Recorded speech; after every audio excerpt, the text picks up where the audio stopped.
আমাদের গণ অভ্যুত্থানের একজন আহত সৈনিক মারা গেছেন দুদিন আগে। ৮ মাস লড়াই করেছেন অসুস্থতার সাথে।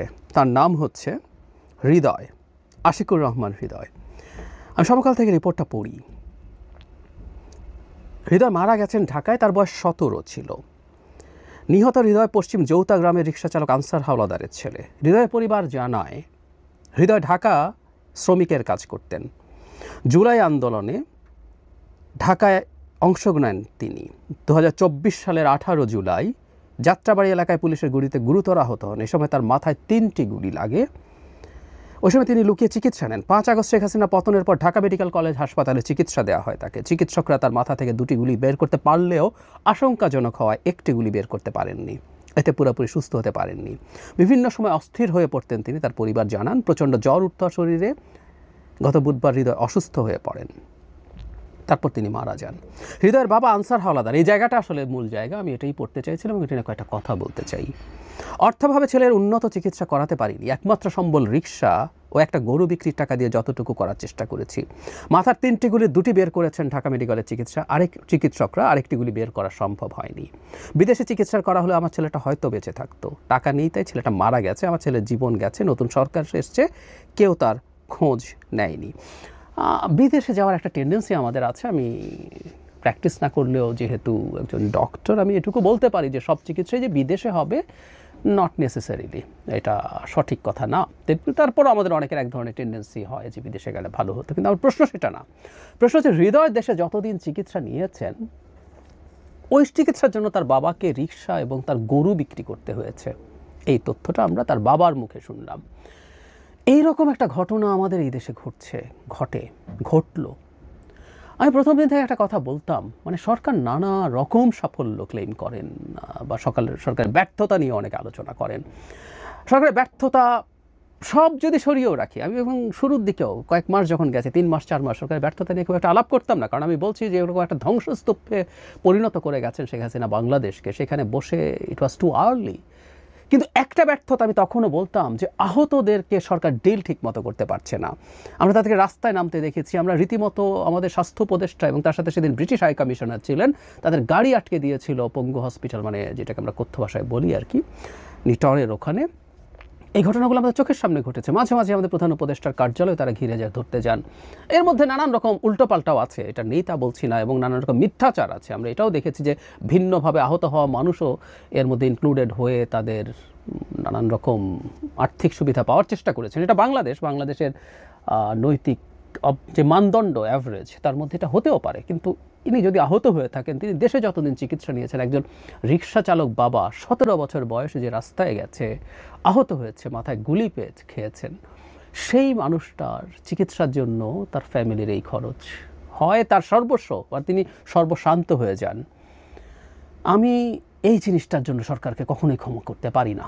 ইভেন আমাদের প্রধান উপদেষ্টা মিস্টার নুরুল কবিরের সাথে একটা ইন্টারভিউতে স্বীকারও করেছিলেন যে আমলাতান্ত্রিক জটিলতার কারণে এই আহতদের চিকিৎসা দেয়া বা যারা নিহত হয়েছেন তাদের কাছে সাহায্য পৌঁছানো কঠিন হয়ে পড়ছে। অবস্থার খানিকটা উন্নতি হয়েছে ফর শিওর, কিন্তু এখনও যথেষ্ট রকম সংকট রয়ে গেছে। আমি একটা সরকার তার সর্বোচ্চ শক্তি যদি দিতে হতো, আমরা প্রায় বলি যে 2টো জিনিসের পেছনে দেয়া দরকার ছিল। তার সবচেয়ে বড় প্রায়োরিটি ছিল আওয়ামী লীগের লোকজনের বিচার করা। আমি জানি না শেখ হাসিনার বাইরে অন্যান্যদের, এই যে আইসিটির বাইরে তো আরও অনেক মামলা হওয়ার কথা, সেগুলোর অগ্রগতি কদ্দূর। সবাই তো আর মানবতা বিরোধী অপরাধী করা যাবে না। শেখ হাসিনা সহ আরও কয়েকজনকে সেখানে অ্যাকিউজ করা হয়েছে, কিন্তু বিভিন্ন এলাকায় আওয়ামী লীগের লোকজন নানা রকম ভয়ঙ্কর সব ফৌজদারি অপরাধের সাথে যুক্ত ছিল। সেগুলোর মামলা, সেগুলোর তদন্ত কি আছে আমরা আসলে জানি না। আরেকটা জায়গা হচ্ছে এই আহতদেরকে ডিল করা, নিহতদের কাছে খুব দ্রুত সাহায্য পৌঁছানো। 8 মাস চলে যাওয়ার পরও আমাদের সামনে যখন এই খবর আসে, আমি আবারও বলছি, এই হৃদয় যে বাঁচত বলা কঠিন। অনেক সময় 3টা গুলি ঢুকেছে, মানে এগুলো আসলে এটা ধারণা করা যায়, এটা বলা যায় এগুলো আসলে রাইফেলের গুলি না। রাইফেলের গুলি হলে তার বেঁচে থাকার কথা ছিল না, এগুলো শর্টগানের বুলেটই হওয়ার সম্ভাবনা বেশি। তো কখনো এটা হয় যে সার্জারি করে সবসময় হয়তো হয়ে ওঠে না, আমি ডিটেল জানছি না। সম্ভাবনা আছে যে এটা বের করা যাবে না, সম্ভাবনা আছে বিদেশে গেলেও কাজ হবে না, সম্ভাবনা আছে বিদেশে গেলেও সে মারা যেত, কিন্তু চিকিৎসার জন্য রাষ্ট্র তার পাশে ছিল। এই জিনিসটা তার পরিবারের দেখা দরকার ছিল। এদেশের নাগরিকদেরও দেখা দরকার ছিল, উইচ ইজ ভেরি ইম্পর্ট্যান্ট, যে আমরা আজকে যে মুক্ত বাংলাদেশের কথা বলি, যেটাকে আমরা আদর করে আবেগে দ্বিতীয় স্বাধীনতা বলি। অবশ্যই আমাদের প্রথম স্বাধীনতার এক্সটেন্ট এবং ম্যাগনিটিউডের সাথে কোনো কিছুরই তুলনা হয় না, তারপরও নানান কারণে আমরা এটাকে বলি, আমরা আবেগের কথা বলতেও পারি। সো যে দ্বিতীয়বার স্বাধীনতার স্বাদ আমরা পাচ্ছি, সেটা এইরকম মানুষদের আত্মত্যাগের জন্য। নাগরিকদের এটা দেখা দরকার ছিল যে এই রাষ্ট্র শেখ হাসিনার রাষ্ট্র না, এটা তার নাগরিক যারা কন্ট্রিবিউট করেছে। তারা চায়নি, কেউ যখন মুভমেন্টে গেছে তারা তো জানতো না শেখ হাসিনার পতন হবে, তারা জানতে পারতো যে মারা যেতে পারি, আমি জেলে যেতে পারি, সে এক্সপেক্ট করেনি। কিন্তু রাষ্ট্রকে তার জায়গায় এইভাবে দেখা দরকার ছিল। নাগরিকরা যদি দেখতো যে রাষ্ট্রটা সভ্য হয়ে উঠেছে, সে আগের মতো নেই, সেটা ভবিষ্যৎ রাষ্ট্রের জন্য একটা চমৎকার বার্তা হতে পারত। কিন্তু হয়নি। সরকারের এই অপরাধ ক্ষমার অযোগ্য, এই অপরাধটা ক্ষমা করা যাবে না। প্রিয় দর্শক, এতক্ষণ আমরা ওনার কথাগুলো শুনছিলাম। বিষয়টি অবশ্যই অনেক দুঃখের একটি বিষয়, যেটি জুলাই আগস্ট বিপ্লবের পরবর্তী সময়গুলোতে এবং সেই সময় আহত ব্যক্তিদের বিভিন্নভাবে যারা মৃত্যুবরণ করেছে, আহত হয়েছে বা চোখ, অনেকে গুলিবিদ্ধ হয়েছেন এবং অনেকে পা হারিয়েছেন, অনেকে চোখ হারিয়েছেন। তো এইসব যারা আহত ব্যক্তিরা বা যারা তাদের জীবন দিয়ে এই নতুন বাংলাদেশ গড়ার যে স্বাধীনতা নিয়ে এসেছে, এটি অবশ্যই বাংলাদেশের মানুষ তো তাদের প্রতি কৃতজ্ঞ থাকবে। পাশাপাশি এটি কিন্তু একটু দুঃখের ঘটনা, যেখানে আমরা অনেক সময় পিনাকি ভট্টাচার্য ওনার ভিডিওগুলোতে, অনেক ভিডিওতে আমরা শেষের দিকে দেখেছি অনেক সন্তান এবং তার ফ্যামিলি, মানে যারা বাবা হারিয়েছে, সন্তান হারিয়েছে, এই ফ্যামিলিগুলোকে তাদের স্মৃতিতে যে কষ্টের দাগটা লেগে আছে, এটি কিন্তু অনেক কষ্টদায়ক একটা বিষয়। এবং উনি তার বেশ কিছু ভিডিও শেষে ওই ফ্যামিলির যে কষ্টের বিষয়গুলো উনি তুলে ধরেছেন, যেটি অনেক আবেগঘন পরিস্থিতি তৈরি করে। পাশাপাশি আজকে ওনার যে কথাগুলো শুনলাম, যে তার বাবা কিন্তু ক্লেম করছে যে রাষ্ট্রের কাছ থেকে তারা আর্থিক সহায়তা পায়নি, এটা অবশ্যই দুঃখজনক। আর জুলাই আগস্ট বিপ্লবে যারা মেন দায়িত্বে ছিলেন, তারা হয়তো আজ মানে নিজেদের নিয়ে হয়তো বিজি, বা তার ভবিষ্যৎ রাজনীতি নিয়ে তারা বিজি।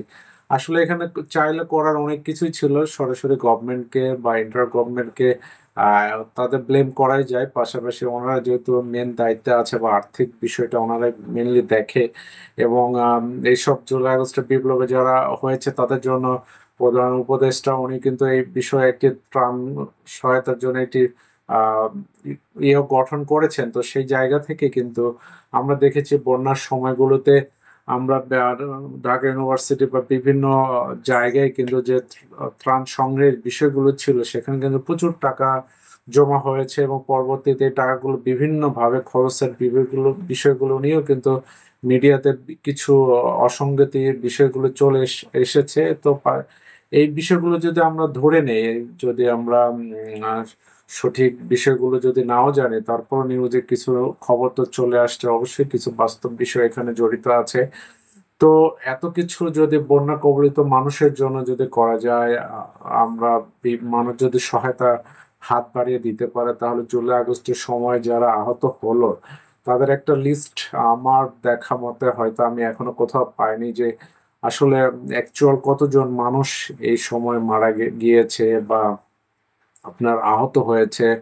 এবং দেখা যাচ্ছে যে এটা সংখ্যা যদি 10,000ও হয়, 10,000 সংখ্যা যদি বাংলাদেশের প্রেক্ষাপটে, কিন্তু এটি অনেক সামান্য একটু বিষয়। যদি এখানে স্টুডেন্ট যারা ইনভলভ ছিল এইসব কাজের মধ্যে, তাদের কিন্তু একটা গ্রুপ তৈরি করে তাদের যারা আহত হয়েছে, হাত চোখ হারিয়েছে, পা হারিয়েছে, তাদের কাছে গিয়ে তাদের ঘটনাগুলো যদি হিস্ট্রিটা অ্যানালাইসিস করে দেখা যেত, যে আসলে আমরা যদি অনেক জায়গায় যদি কেউ বিনা কারণেও বিভিন্নভাবে আহত হয়ে যদি এই জুলাই আগস্টের বিপ্লবের সাথে নিজেকে জড়িয়ে যদি আর্থিক সহায়তা নেয়, এটাও যদি আমরা, এটার সংখ্যা হয়তো আহামরি অনেক বেশি হবে না। যদি কিছু লোক হয়ে থাকে, তাহলেও যেহেতু তারাও এই দেশেরই লোক, তারাও যদি আর্থিক সহায়তা পেয়ে থাকে, তাহলেও এটি খারাপ কি। তবে যদি এটি অ্যাকচুয়াল বিষয়টা জেনেও কিন্তু এটি সঠিকভাবে আইডেন্টিফাই করার বিষয়গুলো অবশ্যই করা যেত, যেটি ইজিলি চাইলে এই বিষয়গুলো আসলে সুরাহা করা যেত, যেটি আমরা কিন্তু ইন্টার গভর্নমেন্ট পক্ষ থেকে এরকম কিছু দেখি না। যারা নেতৃত্বের মেন দায়িত্বে ছিল এবং যারা পরবর্তী সময় তারা নিজেদের মনের মধ্যে আসলে এই বিষয়টা হারিয়ে ফেলেছেন এবং বিভিন্ন সময় যারা জুলাই আগস্ট বিপ্লবের সময় যারা আহত হয়েছে তারা কিন্তু বিভিন্নভাবে আন্দোলন করার চেষ্টা করেছে পরবর্তী সময়গুলোতে তাদের চিকিৎসার বিষয়ে, এবং পরবর্তীতে হয়তো এটি একটি ভালো অবস্থানে যাওয়ার কারণে তারা হয়তো পরবর্তী তারা আন্দোলনে যায় নাই। তবে এর মধ্যেও হয়তো সব সময় এটি মানে খোঁজ খবর নেওয়ার বিষয়গুলো জড়িত ছিল, যেখানে যে আরো কিছু লোক হয়তো আহ, বা এটার ইনফরমেশন গ্যাদার করার জন্য একটা ফোন কলের একটা সেন্টার খোলা যেত, বা একটা ছোট পরিসরে কিছু একটা প্রতিষ্ঠান তৈরি করে সেখানে কিছু লোককে ইনভলভ করে যারা জুলাই পরবর্তী সময়গুলোতে যারা একটা বড় ভূমিকা ফেলেছে এই দেশের মানুষের মুক্ত স্বাধীনতা কথা বলা এবং দেশের মানুষকে একটি নতুন স্বপ্ন দেখার যে একটি পরিস্থিতি তৈরি করে দিল, যাদের বদৌলতে আমরা ধরেন একটি নতুন ভাবে চিন্তা করা বা নতুন ভাবে নিজেকে প্রকাশ করা, নতুন ভাবে দেশ গড়ার স্বপ্ন যারা দেখছে, যারা মেন মেন ভূমিকায় ছিল, যেমন একাত্তরে যারা জীবন দিয়েছে, যারা বিভিন্ন সময় আন্দোলনের প্রেক্ষাপট তৈরি করে আজকে আমরা স্বাধীনতার মধ্যে একটি নতুন স্বাধীন বাংলাদেশে আমরা বসবাস করছি সেম ভাবে। যদি জুলাই আগস্টের এবং তাদেরকে আমরা এখনো স্মরণ করি এবং সেই প্রেক্ষাপট যদি চিন্তা করি, তাহলে কিন্তু জুলাই আগস্ট পরবর্তীও যেহেতু একটা বড় একটা মানে মৃত্যুর ঘটনা ঘটেছে, সেই জায়গায় অবশ্যই আমাদের গুরুত্ব সহকারে এই বিষয়টা দেখা উচিত ছিল। এবং তার বাবার হতাশা এবং দেশের প্রতি তা যেহেতু তার সন্তান হারিয়েছে, তাকে কিন্তু টাকা পয়সা দিয়ে কিন্তু তার মন এবং তার পরিস্থিতি কি বা তার ভবিষ্যৎ কিন্তু গড়ে দেওয়া কখনোই সম্ভব না। এবং তার আক্ষেপ কিন্তু এদেশের মানুষের প্রতি থাকবে, এদেশের গভর্নমেন্টের প্রতি থাকবে, এবং জুলাই আগস্ট বিপ্লবে যারা অংশগ্রহণ করছে তাদের প্রতিও তার আক্ষেপ থেকে যাবে। এবং পরিসরে সারা বাংলাদেশের মানুষের প্রতি তার একটা আক্ষেপ থাকলে মানুষ চাইলেই তাদের এই পরিস্থিতিকে কিছুটা হলেও তাদের আর্থিক সহায়তার পাশাপাশি তার চিকিৎসা উন্নত চিকিৎসার ব্যবস্থা করার পাশাপাশি তারা নির্ভরশীল ভাবে বেঁচে থাকা বা তার যে মনের কষ্টটা কিছুটা হলেও লাঘব করা যেত। তো অবশ্যই আমরা এই বিষয়গুলো গুরুত্ব দিয়ে সামনে যারা এখনো জীবনে জীবনের ঝুঁকি নিয়ে এখনো যারা হসপিটালে আছেন এবং আহ, এখনো ব্যথায় কাতরাচ্ছেন বা হসপিটালে চিকিৎসা নিচ্ছেন, অবশ্যই ইমিডিয়েটলি তাদের পাশে দাঁড়ানোর জন্য যারা এই জাতীয় ভূমিকায় আছেন এবং যাদের কথা মানুষ শুনবে, জনগণ শুনবে, এবং যাদের কথায় মানুষ সাহায্যের হাত বাড়িয়ে দিবে এবং তাদেরকে সাহায্য করতে এগিয়ে যাবে, তো অবশ্যই তাদেরকে সামনে এসে এইসব পরিস্থিতি নিয়ন্ত্রণ করা উচিত। আশা করব যারা এই সোশ্যাল মিডিয়ায় প্রচুর কথা বলেন, ওনারা বিভিন্ন ব্যক্তি কিন্তু এখন একটু সোশ্যাল মিডিয়ায় কথা বলে কিন্তু পরিবেশ অনেকভাবে নিয়ন্ত্রণ করতেছে, অবশ্যই তাদের উচিত হবে এই বিষয়টিকে নজর দেওয়া। আশা করব তারা সঠিকভাবে এই জিনিসটা পরিচালনা করবে, সে আশা ব্যক্ত করে আজকে পর্যন্তই। আল্লাহ হাফেজ।